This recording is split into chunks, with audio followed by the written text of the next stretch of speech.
Netanyahu completes the formation of his new coalition. Britain's vote in most unpredictable election in decades. Tunisia beefs up security for annual Jewish pilgrimage. And Portman says she's disappointed by Netanyahu's re-election.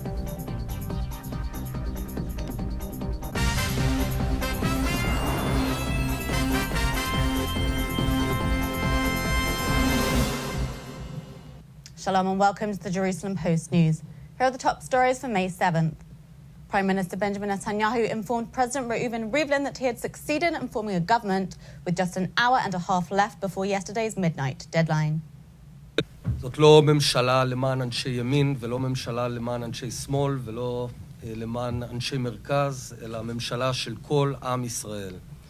הייתה לי הערב שיחה טובה מאוד עם ראש הממשלה, ובמהלכה אני הודעתי לו שהבית היהודי יצטרף לממשלה לאומית בראשותו.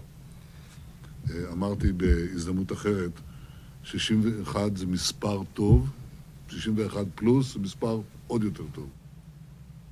The agreement reached with Bayit Yehudi gives the party the education and diaspora affairs portfolios for its leader, Naftali Bennett.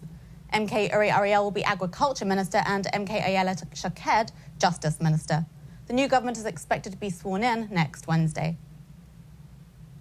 Polling stations opened their doors across the UK today in the knife-edge general election in which polls show Labour and the Conservatives to be neck and neck. All three major party leaders, Prime Minister David Cameron, Labour's Ed Miliband and the Conservatives' coalition partner Liberal Democrats Nick Clegg made last-minute appeals over the past week to secure the Jewish vote.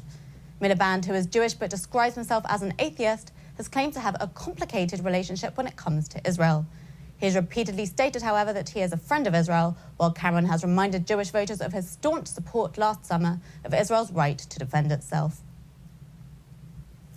Hundreds of Jews attended a religious gathering at Africa's oldest synagogue yesterday.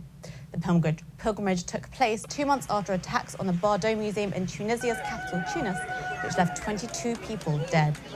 According to René Trabelsi, who runs a travel agency in Paris and organises the pilgrimage, there were 500 visitors for the pilgrimage this year.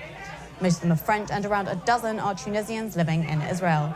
The El Ghriba synagogue is built on the site of a Jewish temple that is believed to date back almost 1,900 years. Security for this year's pilgrimage was tight, with hundreds of police on duty. And Israeli-born Hollywood star Natalie Portman said she is upset and disappointed by the re-election of Prime Minister Benjamin Netanyahu.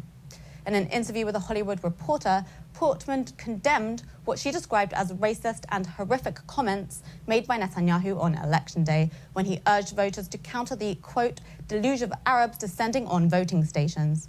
The Jerusalem native said that while she is very much against Netanyahu, she doesn't want her criticism to be used by adversaries of Israel.